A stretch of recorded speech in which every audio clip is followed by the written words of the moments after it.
முஹம்மது ஸல்லல்லாஹு அலைஹி வஸல்லம் அவர்கள் அடியாரும் தூதரும் ஆவார்கள். படைப்பினங்களிலே மிக சிறந்தவரும் ஆவார்கள். அவர்கள் மீதும் அவர்களது குடும்பத்தார்கள், தோழர்கள், அவர்களை பின்பற்றுவோர் மீதும் இந்த சிறந்த அருளும் முழுமையான சாந்தியும் உண்டாகட்டுமாக. அதன் பின்னராக, மனிதர்களே, அல்லாஹ்வுக்கு அஞ்சுவதை உங்களுக்கு நான் உபதேசிக்கிறேன். அதில் தான் ஒரு அடியானின் மறுமை வெற்றி உள்ளது. அல்லாஹ் தன் திருமறையில் ஹஜ் எனும் அத்தியாயத்தில் ஆரம்பத்தில் கூறுகிறான், மனிதர்களே, நீங்கள் உங்களுடைய இறைவனை பயந்து கொள்ளுங்கள். நிச்சயமாக கியாமத் நாளாகிய அவ்வேளையின் அதிர்ச்சி மகத்தான பெரும் நிகழ்ச்சியாகும். அந்த நாளில் பாலூட்டி கொண்டிருக்கும் ஒவ்வொரு தாயும் தன் பாலூட்டும் குழந்தையை மறந்து விடுவதையும் காண்பீர்கள். ஒவ்வொரு கார்ப்பிணியும் தன் சுமையை ஈர்ந்து விடுவதையும், மேலும் மனிதர்களை மதிமயங்கியவர்களாகவும் காண்பீர்கள். எனினும் அது மதுவினால் ஏற்பட்ட மயக்கமல்ல. அல்லாஹ்வின் வேதனை மிக கடுமையானதாகும். அல்லாஹ்வுக்கு அஞ்சுவதில் நற்செயல்களை செய்யுங்கள். பாவங்களையும் தீமைகளையும் தவிர்ப்பதையும் கொண்டு மறுமை நாளுக்காக தயாராக உள்ளது. உயர்வானவன் அல்லாஹ் கூறுகிறான், அது நிச்சயமாக அல்லாஹ் அவனே உண்மையானவன். நிச்சயமாக அவனே மரித்தோரை உயிர்ப்பிக்கிறான். இன்னும் நிச்சயமாக அவன்தான் எல்லா பொருட்கள் மீதும் பேராற்றல் உள்ளவன். கியாம நாள் நிச்சயமாக வரும், இதில் சந்தேகமே இல்லை. கபர்களில் இருப்போரை நிச்சயமாக அல்லாஹ் உயிர் கொடுத்து எழுப்புவான். மறுமை நாளுக்காக தயாராகுவதில் மிக மகத்தானது அல்லாஹுவை மட்டுமே வணங்குவதும் அவனை தவிர உள்ளவரிடத்தில் பிரார்த்திப்பதை கைவிடுவதையும் தௌஹீதாகும். இன்னும் எவ்வாறு அல்லாஹ் அல்லாதவர்களை அவன் அழைக்கிறான். தனக்கு தீங்கிழைக்க முடியாத, இன்னும் தனக்கு நன்மை செய்ய முடியாத ஒன்றையே அவன் அழைக்கிறான். இதுதான் பெரிய வழிகேடாகும். எவனது தீமை அவனது நன்மையை விட மிக நெருங்கி இருக்கிறதோ அவனையே அவன் பிரார்த்திக்கிறான். திடமாக பாதுகாவலனும் கெட்ட அவனை அண்டி நிற்பவனும் கெட்ட தோழனே. இன்னும் எவன் அல்லாஹ்வுக்கு இணை வைக்கிறானோ அவன் வானத்திலிருந்து விழுந்தவனை பறவைகள் வாரி எடுத்து சென்றது போலும், அல்லது பெருங்காற்றடித்து அவனை வெகு தொலைவில் ஓர் இடத்திற்கு அடித்து சென்றது போலும் ஆகிவிடுவான். இன்னும் ஈமான் உடையவர்களின் அடையாளமே தௌஹீதாகும். ஆகவே உங்கள் நாயன் ஓரே நாயன், எனவே அவனுக்கே நீங்கள் முற்றிலும் வழிபடுங்கள். நபியே, உள்ளச்சம் உடையவர்களுக்கு நீர் நன்மாராயம் கூறுவீராக. அவர்கள் எத்தகையோர் என்றால், அல்லாஹ்வின் நினைவு கூற பெற்றால் அவர்களுடைய இதயங்கள் அச்சத்தால் நடுங்கும். அன்றியும் தங்களுக்கு ஏற்படும் துன்பங்களை பொறுமையுடன் சகித்துக் கொள்வோராகவும் தொழுகையை சரிவர கடைபிடிப்போராகவும் நாம் அவர்களுக்கு அளித்தவற்றிலிருந்து செலவு செய்வோராக இருப்பார்கள். இவையே இஸ்லாத்தின் தூண்களாகும். அதாவது தௌஹீத் ஓரிரை கொள்கை, அல்லாஹ் அல்லாது வேறு கடவுள்கள் இல்லை என்றும், முஹம்மது ஸல்லல்லாஹு அலைஹி வஸல்லம் அவர்கள் அல்லாஹ்வின் தூதர் என்றும் சாட்சியம் சொல்வதும், தொழுகையை நிலைநிறுத்துதல், ஜக்காத் வழங்குதல், ரமதான் மாதம் நோன்பு நோற்றல் மற்றும் வசதி உள்ளவர்கள் அல்லாஹ்வின் புனித இல்லத்திற்கு ஹஜ் செய்தல் ஆகியவை ஆகும். இவைகளுடன் அல்லாஹ்வுக்கு பயப்படுமாறு உபதேசம் செய்யப்படுகிறது.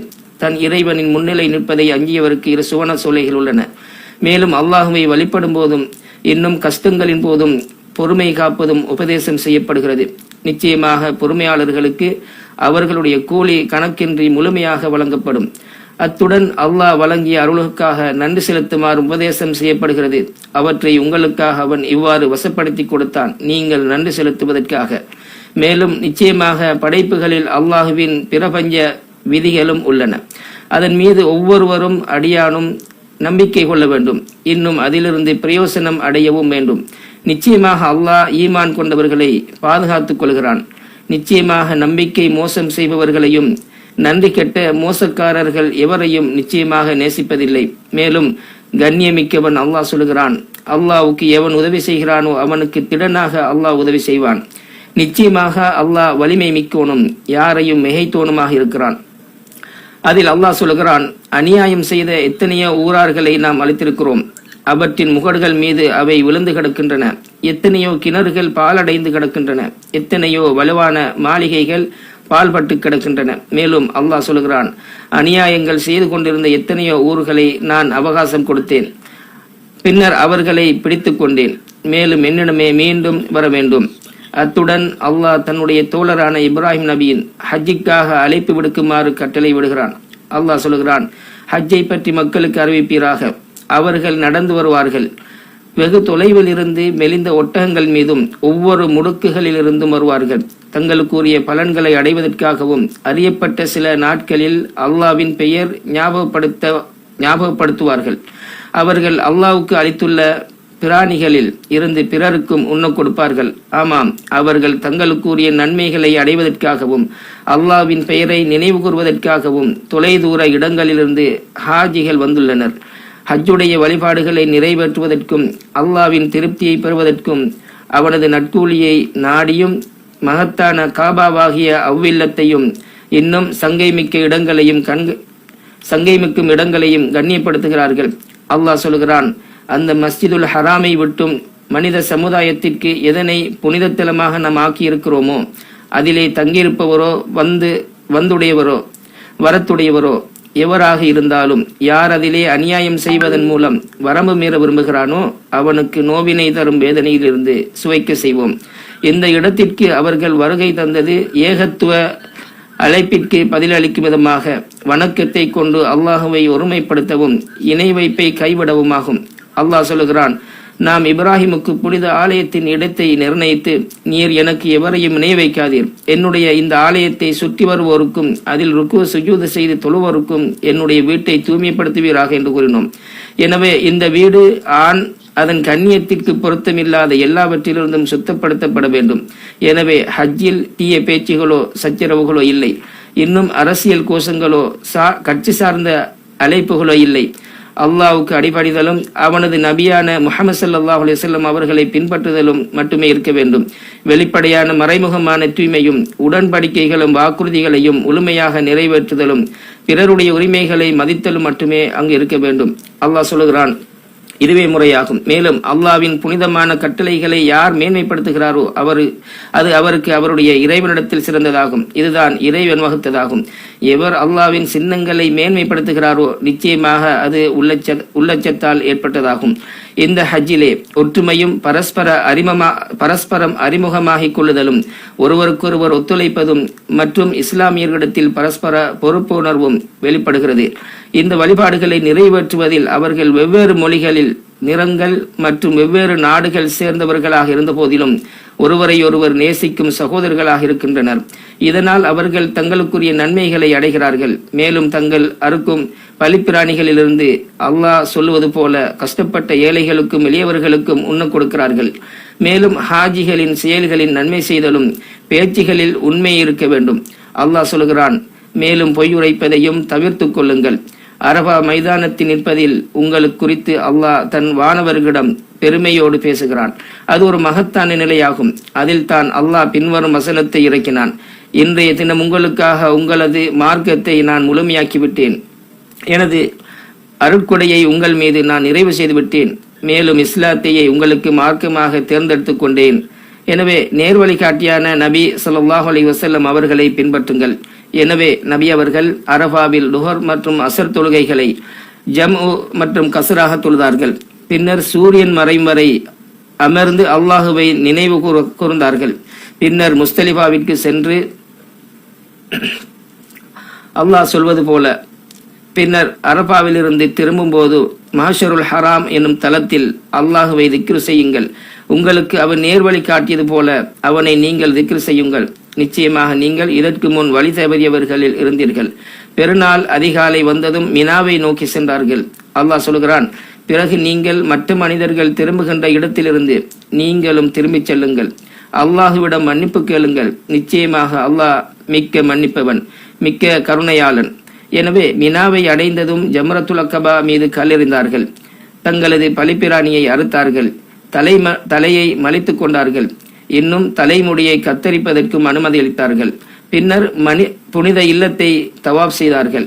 அல்லாஹ் சொல்கிறான், அதன் பிறகு அவர்கள் தங்கள் சடங்குகளை நிறைவு செய்யட்டும், தங்கள் நேர்ச்சைகளை நிறைவேற்றட்டும், பூர்வீக ஆலயத்தை தவாஃபும் செய்யட்டும், அமைதியை பேணி ஒழுங்குமுறைகளை பின்பற்றுதலிலும் கவனம் செலுத்தட்டும், நெரிசல்களை தவிர்த்து கொள்வதும் சம்மதப்பட்ட அதிகாரப்பூர்வ அமைப்புகள் வகுத்துள்ள ஒழுங்குமுறைகளையும் பின்பற்ற வேண்டும். தஃவீஜ் ஒழுங்குமுறைகளையும் நடமாட்டத்திற்கான வழிகாட்டுதல்களையும் கண்டிப்பாக பின்பற்ற வேண்டும். பொது நலனை பாதுகாக்கவும், ஆபத்து மற்றும் குழப்பங்கள் ஏற்படுதலை தடுக்கவும், ஹாஜிகளின் உயிரை பாதுகாக்கவும், வழிபாடுகளை எளிதாக நிறைவேற்றுவதற்காகவும் ஒழுங்குமுறைகளை பின்பற்ற வேண்டும். மினாவில் அல்லாஹ்வை அதிகமாக நினைவு கூறுவது விரும்பத்தக்கதாகும்.